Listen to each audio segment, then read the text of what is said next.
거룩한 주일, 행복한 주일입니다. 오늘도 우리에게 은혜를 주신 하나님 앞에 찬미와 감사의 제목으로 나오신 여러분들을 주의 이름으로 환영하며 축복합니다. 드리는 예배 가운데 큰 위로와 힘 그리고 도전이 있기를 바랍니다. 미국 동부의 뉴욕의 맨하튼에 가면 타임스퀘어라는 곳이 있습니다. 거대한 전광판이 가득한 중심지라고 표현하면 될 것 같습니다. 이 타임스퀘어에 보시는 저 전광판에 1분 동안 전체 도배로 광고를 하면 여러분 1분 송출에 우리 돈 얼마 정도의 돈이 들어간 줄 아십니까? 시간대마다 다르겠지만 최소 1억에서 8억, 9억까지 이 돈이 들어간다고 합니다. 1분 송출에 큰 돈이 들어간다는 사실을 듣고 그 전광판을 바라보니까 순간순간 지나는 광고마다 저게 얼마야? 저게 얼마야? 이렇게 생각이 되었습니다. 그런데 여러분, 아무리 비싼 전광판도 아무리 비싼 광고비를 내는 전광판이라도 여러분 쉬는 시간이 필요하다는 것을 아십니까? 아무리 좋고 비싼 전광판이라도 계속해서 화면을 송출할 수가 없습니다. 그 전광판도 반드시 쉬는 시간, 더 좋은 화면을 내보내기 위한 화면 조정 시간이 필요합니다. 여러분 혹시 이런 화면 보셨죠? PPT 한번 보여주실래요? 여러분 7개의 컬러인데 여러분 컬러가 잘 나오고 있습니까? 사실 이 화면 조정 시간은 시청하는 사람과 방송을 송출하는 방송사 모두에게 필요한 시간입니다. 이 화면 조정 시간에는 세 가지를 점검하게 되는데, 첫 번째는 7개의 컬러바를 통해서 색상, 화면의 색깔이 색상이 잘 나오는지를 먼저 확인하고, 두 번째 이 화면 조정 시간에 어떤 소리가 있죠? 삐 이런 소리가 있죠. 소리가 음역이 잘 나오는지를 확인합니다. 그리고 세 번째로 방송안을 송출하는 곳과 재생하는 화면까지 그 신호가 잘 잡히는지 전파가 되는지를 확인합니다. 이 세 가지의 큰 것을 확인하는 것이 화면 조정 시간입니다. 여러분, 저는 영적인 삶을 살아가는 우리에게도 여러분 화면 조정 시간이 필요하다고 생각을 합니다. 화면 조정 시간이 반드시 필요하다고 생각을 합니다. 우리는 믿음의 사람으로서 영적인 색깔을 잘 내고 있는가? 우리는 하나님의 성품과 예수 그리스도의 복음으로 우리는 소리를 내고 있는가?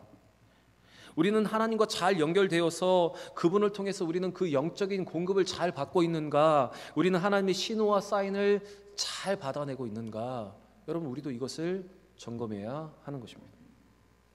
우리는 세상에서 바쁜 삶을 살아가다 보니 우리의 시선이 분산되는 것이 사실입니다. 하나님의 방법이 아닌 세상의 방법으로 살아갈 때가 많이 있습니다.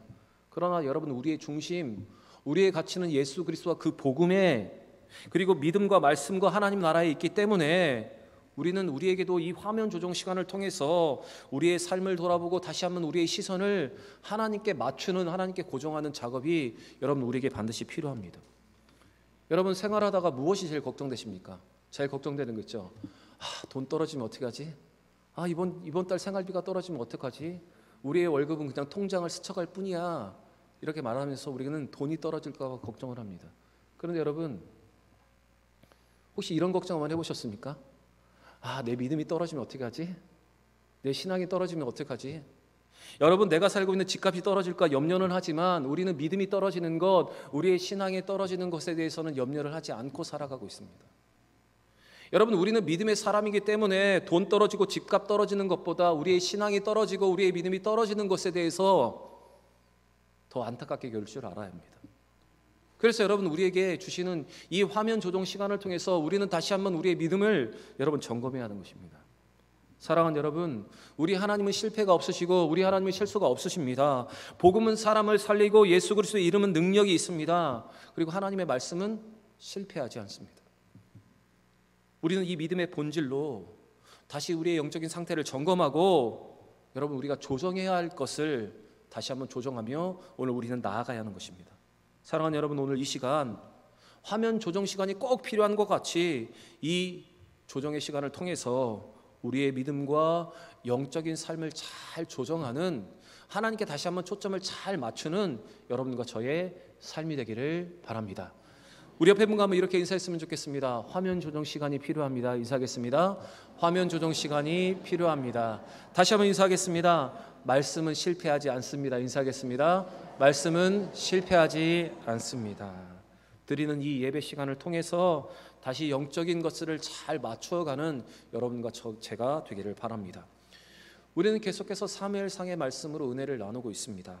우리가 함께 은혜를 나누고 있는 사무엘상은 사사시대의 마지막이 어떠한지를 우리에게 잘 보여주고 있습니다. 하나님께서 어린 사무엘을 마지막 사사로 주의 종으로 만들어 가신 그때는 영적인 암흑기였습니다. 그래서 하나님의 말씀이 희귀하여서 하나님 말씀을 듣지 못했고 자기의 소견이 옳은 대로 살아가는 시대였으며 다른 것에서 패배와 실패의 문제를 찾는 시대였습니다.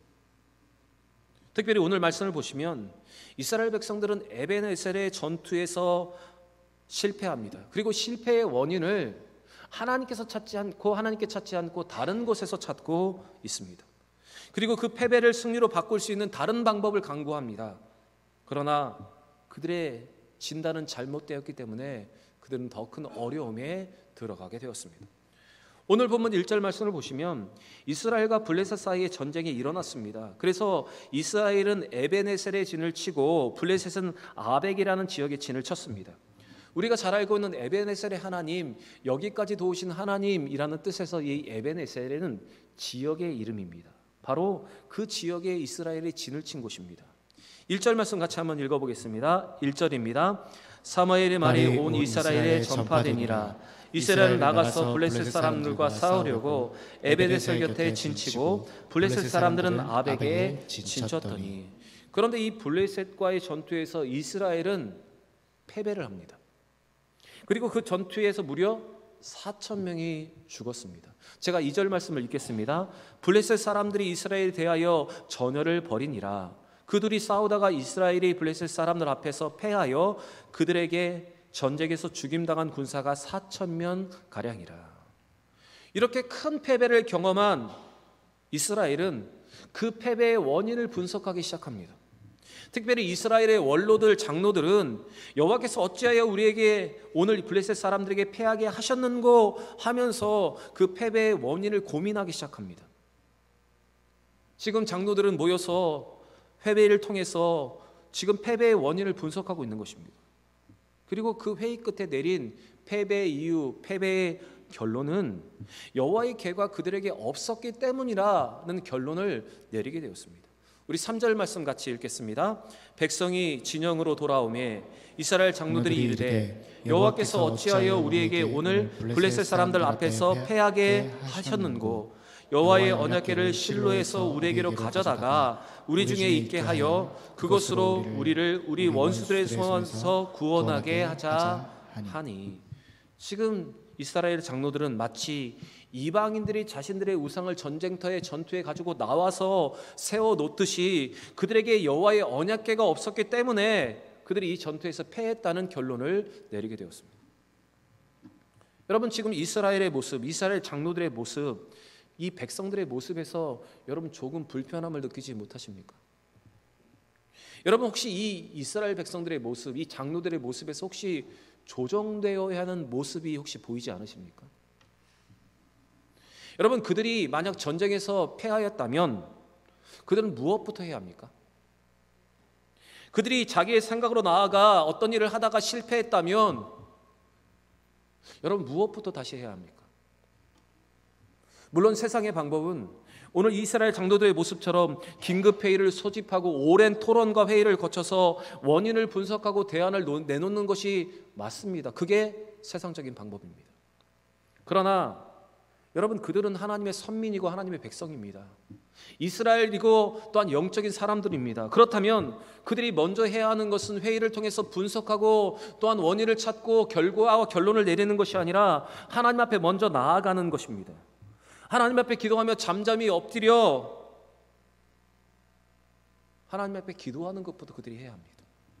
그리고 회개할 것이 있다면 회개하고 다시 하나님의 음성 듣기를 구해야 하는 것입니다.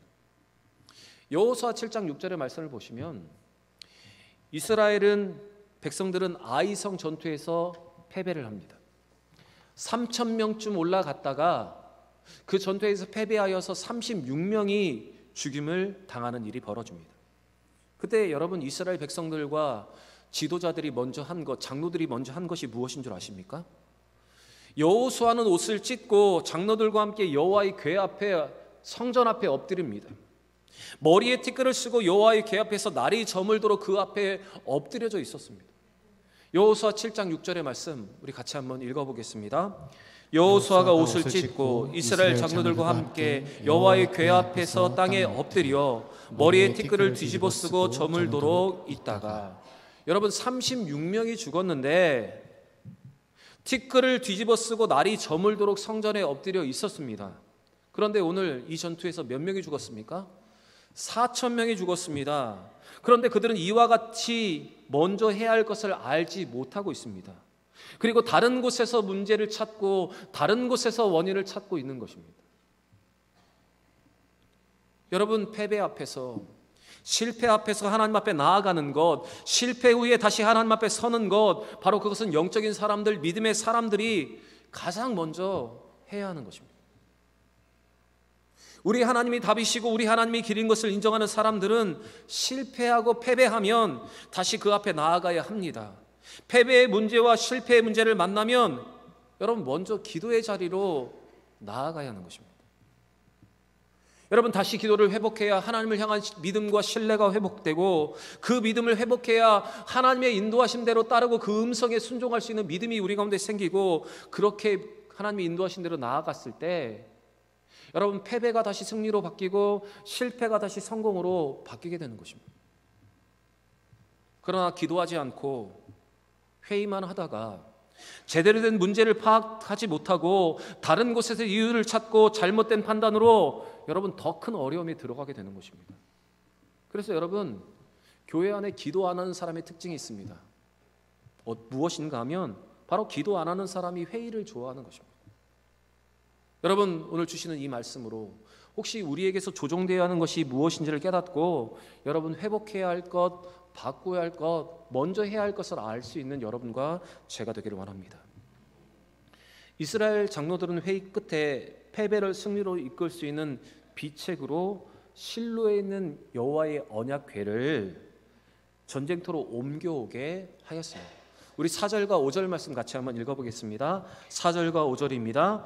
이에 백성이 실로에 사람을 보내어 그룹 사이에 계신 만군의 여호와의 언약궤를 거기서 가져왔고, 엘리의 두 아들 홈니와 비느하스는 하나님의 언약궤와 함께 거기에 있었더라. 여호와의 언약궤가 진영에 들어올 때에 온 이스라엘이 큰 소리로 외치매 땅이 울린지라. 여호와의 언약궤를 이제 실로에서 전쟁터로 옮겨왔습니다. 그리고 그 언약궤를 가져온 사람이 누구였냐면 바로 홈니와 비느하스가 제사장으로 그 언약궤를 가지고 왔습니다. 그리고 이 여호와의 언약궤가 여호와의 진영으로 들어오자 이스라엘 백성들은 흥분하여 함성을 질렀습니다. 그 함성이 얼마나 큰 것이었던지 그 함성 때문에 땅이 진동할 정도로 큰 함성이었다고 성경은 기록하고 있습니다. 그런데 여러분, 장로들의 이 진단은 잘못된 진단이었고 잘못된 판단이었습니다. 그 이유는 여호와의 언약궤는 자체가 능력을 발휘하는 것이 아니라 그 언약궤를 바라보면서 그 언약궤에 담긴 하나님의 말씀이 승리의 비결을 제시하는 것이었기 때문입니다. 그래서 여호와의 언약궤가 이제 예루살렘 성전이 완성되고 예루살렘 성전에 들어갈 때 여러분, 그 언약궤 안에는 두 가지가 빠졌습니다. 첫 번째는 아론의 쌍난 지팡이가 빠져 있었고 만나를 담은 항아리가 빠져 있었습니다. 그리고 그 언약궤 안에 오로지 담겨 있었던 것이 무엇이냐면 10계명의 두 돌판만이 들어 있었습니다.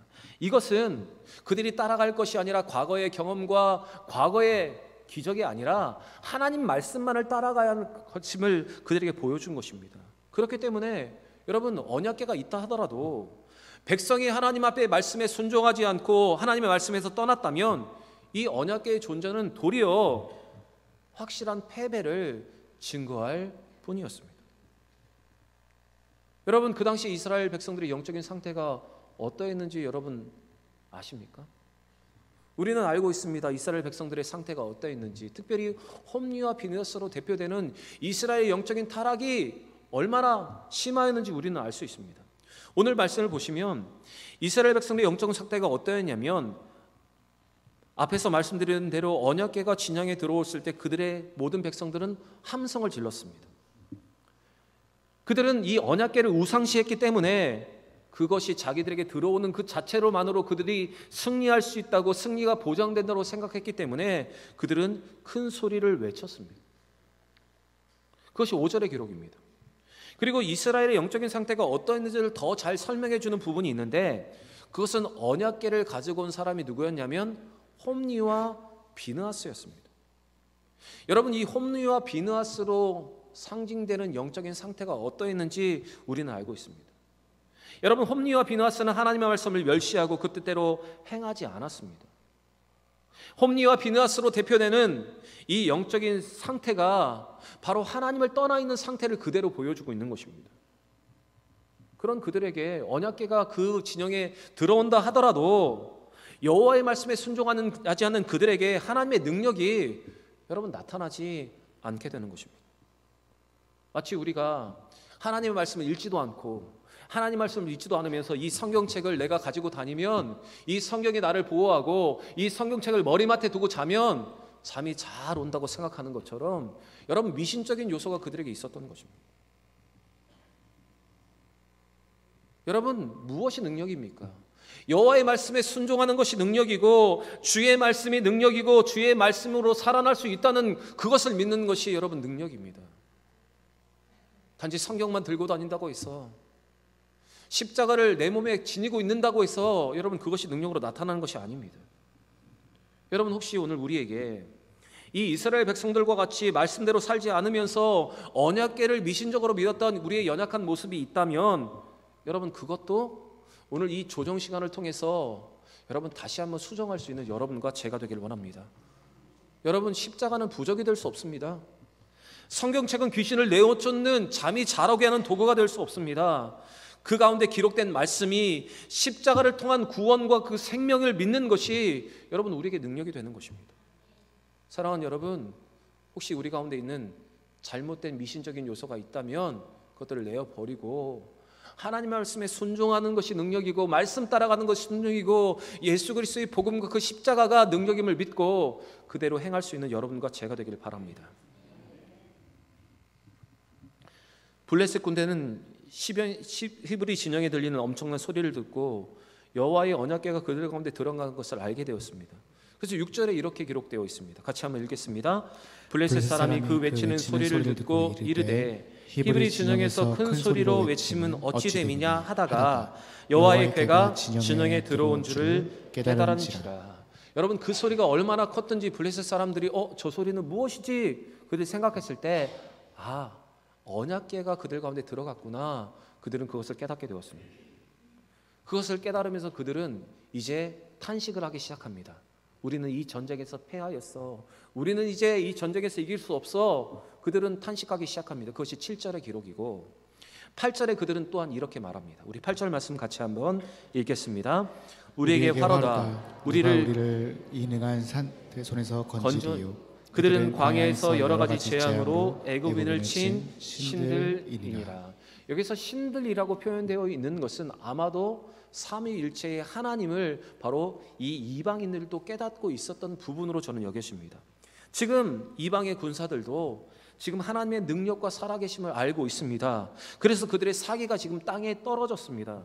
여러분, 전쟁에서 중요한 것, 고대 전쟁에서 중요한 것, 물론 무기도 중요하겠지만 가장 중요한 것은 군사들의 사기의 문제입니다. 여호와의 궤가 진영에 들어온 순간 들려진 함성 때문에 블레셋 군사들의 마음은 녹아내렸습니다. 그렇다면 여러분, 사기가 떨어진 이 블레셋 군대가 패배해야 하는 것, 여러분 그것이 맞는 것 아닙니까? 그런데 그 다음 절 기록을 보시면 여러분 반전이 일어납니다. 9절의 기록대로 블레셋 지도자들은 사기가 떨어진 군사들에게 차라리 이스라엘의 종이 될 바에는 차라리 재정부가 되자고 하면서 용사처럼 싸우자고 격려를 하고 있습니다. 그것이 9절의 기록입니다. 이렇게 격려를 했지만 여러분 생각해 보시기 바랍니다. 사기가 떨어진 군사들의 사기를 일으키는 것은 쉬운 것이 아닙니다. 그런데 10절을 보시면 이 전쟁의 결과는 이스라엘의 참패로 끝나게 됩니다. 이스라엘이 전쟁에서 패하여 그 전쟁에서 3만 명이 목숨을 잃었습니다. 그리고 여호와의 언약궤가 블레셋에게 빼앗겼습니다. 그리고 언약궤를 가지고 그 언약궤 곁에 섰던 제사장이었던 홈리와 비느하스는 그곳에서 죽임을 당하게 되었습니다. 우리 10절과 11절 말씀 같이 읽겠습니다. 블레셋 사람들이 쳤더니 이스라엘 패하여 각기 장막으로 도망하였고 사륙이 심히 커서 이스라엘 보병이에 엎드려진 자가 3만 명이었으며 하나님에게는 빼앗겼고 엘리의 두 아들 홈리와 비느하스는 죽임을 당하였더라. 여러분, 우리는 이 말씀에서 두 가지를 한번 질문해 보아야 합니다. 첫 번째는 하나님은 왜 언약궤가 이스라엘 진영에 들어가 있는데도 불구하고 그들에게 패배를 주셨을까? 이것을 먼저 생각해 보아야 하고, 또 한 가지는 하나님의 은혜와 능력 그리고 임재의 상징인 언약궤를 왜 하나님께서는 블레셋에게 전리품으로 가져가게 하셨는가? 여러분, 이 두 가지를 우리는 한번 고민해 보아야 합니다. 여러분, 하나님께서 언약궤 자체가 하나님의 축복이 보장되어 있지 못함을 깨닫게 하기 위해서 여러분, 하나님은 그 언약궤가 블레셋 사람들에게 빼앗기도록 여러분 그대로 내버려 두신 것입니다. 다시 말씀드리면 마치 이 언약궤를 우상을 섬겼던 하나님 말씀을 따르지 않고 우상처럼 섬겼던 그들의 잘못을 지적하기 위해서 그 법궤가, 그 언약궤가 탈취해 가도록 하나님께 내버려 두신 것입니다. 그리고 이스라엘 백성들이 하나님의 명령에 순종하지 않고 자기가 옳은 대로 살아가는 모습을 심판하기 위해서, 하나님의 말씀을 멸시하는 그 모습을 심판하기 위해서 3만 명이 죽는 그 전쟁의 패배를 통해서 하나님 그들로 하여금 깨닫게 하시기 위해서 이 전쟁의 패배를 그들에게 허락하신 것입니다. 특별히 홈리와 비느하스가 바로 그 전쟁에서 죽음을 통해서 그것으로 여러분 표징이 되게 하신 것입니다. 그래서 이스라엘 백성들은 이 전투 이후에 20년 동안 블레셋의 압제 가운데 살아가게 됩니다. 그리고 이 영적인 암흑기를 하나님은 사무엘을 세우심을 통해서 이 영적인 암흑기를 극복하게 하시고 하나님의 사심을 깨닫게 하시며 다시 하나님의 말씀으로 백성들이 돌아가게 하시는 것입니다. 사랑하는 여러분, 이스라엘의 언약궤를 빼앗긴 이유, 그들이 전쟁에 패배하여 다시 블레셋의 압제계에 들어가게 하신 이유, 여러분 이 이유를 기억하시면서 영적인 회복, 수정되어야 할 것이 있다면 여러분 그것을 곧바로 수정하고 조정하여 여러분 실패와 고통 가운데 들어가지 않는 우리 모두가 되기를 원합니다. 그리고 만약 우리가 지금 실패를 경험하고 있고 우리가 패배를 경험하고 있다면 그것을 통해서 우리가 회복해야 할 것이 무엇이냐를 깨닫고 여러분 그것을 잘 수정하고 잘 바꾸어 갈 수 있는 여러분과 제가 되기를 원합니다. 여러분, 오늘은 종교개혁 주일입니다. 알고 계셨습니까? 종교개혁은 잘못된 형식주의의 종교, 말씀이 없는 바리새인적인 삶에 대한 반동으로 일어났습니다. 이 종교개혁으로 말씀으로 서는 교회가 탄생했고 말씀 따라 살아가는 성도들이 일어나기 시작했습니다. 잘못된 것이 바로 수정된 날이 바로 이 날입니다. 여러분, 이 날에 우리도 우리의 신앙에 잘못된 모습이 있다면 여러분 그것을 수정하고 그것을 바꾸어서, 만약에 우리 가운데 형식주의가 있고 잘못된 신앙의 모습이 있고 바리새인적인 모습이 있다면 여러분 그 모든 것을 벗어버리고 하나님의 원하시는 믿음의 모습으로 다시 일어서는, 다시 나아가는 여러분과 저의 삶이 되기를 원합니다. 한국교회는 오늘 오후 2시에 광화문에서 연합예배를 드립니다. 제가 우리 교회는 광고를 하지 않았고 독려를 하지 않았지만 저는 이 모임과 이 예배에 교회가 참여해야 된다고 생각하는 사람 중에 한 명입니다. 이 나라의 잘못 가는 부분에 대해서 우리도 목소리를 내야 할 수 있어야 된다고 생각을 합니다. 여러분, 제가 말씀드리는 것은 정치적인 어떤 방향을 제시하는 것이 아니라 성경적인 원리, 하나님의 창조의 원리가 서야 하는 것에 대해서 말씀을 드리는 것입니다. 여러분, 이 나라의 모습을 보시기 바랍니다. 이제 우리나라도 차별금지법이 이제 통과되기 일보 직전에 있습니다. 여러분, 그것이 통과되면 동성애가 인정되게 되고 함부로 우리가 복음을 전하지 못하게 됩니다. 그리고 우리 아이들은 스스로 자기의 성을 자기가 선택할 수 있다고 여러분 생각하게 되고 또한 그러한 가르침을 받게 됩니다. 여러분, 성이 몇 개 있습니까? 남성과 여성 2개 있죠. 근데 세상은 성이 몇 개가 있다고 말하는 줄 아십니까? 남성, 여성, 젠더. 제가 호주에 입국하다가 이렇게 무료 와이파이를 쓰려고 이렇게 체크하는 그 사이트에 들어갔더니 자기의 성별을 체크하라고 합니다. 메일, 피메일, 젠더 이렇게 3개 중에 하나를 선택하라고 하는 겁니다. 여러분, 이미 젠더라는 성이 들어왔습니다. 그런데 여러분, 이 젠더가 어떤 줄 아십니까? 자기의 성이 이 순간에는 남성이었다가 다른 장소에 가면 여성으로 바뀝니다. 그래서 젠더가 2가지가 아니라 수없이 바뀝니다. 여러분, 지금 우리 아이들이 이런 곳에 노출되어 있습니다. 이제 차별금지법이 통과되면 여러분, 아이들은 자기의 성을 자기가 선택할 수 있다고 생각합니다. 나는 남자로 태어났지만 나는 여자로 살아갈 수 있다고 생각하고, 여자로 태어났지만 나는 남자로 살아갈 수 있다고 생각하는 시대가 여러분 되어버리는 것입니다. 여러분, 이것은 성경의 진리와는 정반대되는 것입니다. 이러한 잘못된 선택은 우리에게 또 다른 소돔과 고모라의 심판을 자처하게 되는 일이 되는 것입니다. 여러분, 오늘 우리가 비록 참여하지 않지만 여러분, 이를 위해서 기도해 주시기를 바라고, 이 시대가 바로 잡아야 하는 것이 무엇인지, 잘못 가고 있는 것이 무엇인지를 여러분 인지하시면서 우리의 자녀들, 우리의 주변 사람들에게 여러분 먼저 잘 가르치고 그 진리를 잘 지켜가는 여러분과 제가 되기를 바랍니다. 사랑하는 여러분, 오늘 주시는 말씀을 통해서 여러분 화면 조정 시간을 갖기를 원합니다. 아무리 바쁘고 아무리 분주하다 하더라도, 아무리 비싸다 하더라도 여러분 화면 조정 시간이 꼭 필요한 것처럼 이 조정 시간을 통해서 우리는 영적인 색깔을 잘 내고 있는지, 우리는 영적인 소리와 복음의 소리를 잘 전하고 있는지, 우리는 하나님의 신호와 하나님의 사인을 잘 받고 하나님으로부터 온전히 영적인 복음을 잘 받고 있는지를 돌아보시면서 조정해야 될 것, 바꿔야 될 바꿈을 통해서 다시 건강한 교회, 다시 건강한 성도로 살아가는 여러분과 제가 되기를 원합니다. 사랑하는 여러분, 조정 시간이 필요합니다. 이 조정의 시간을 통해서 다시 한번 새롭게 되는, 다시 한번 믿음으로 서는, 우리의 시선을 하나님 앞에 다시 한번 고정하는 우리 모든 대형의 성도들 되시기를 우리 구주 예수의 이름으로 간절히 축원합니다.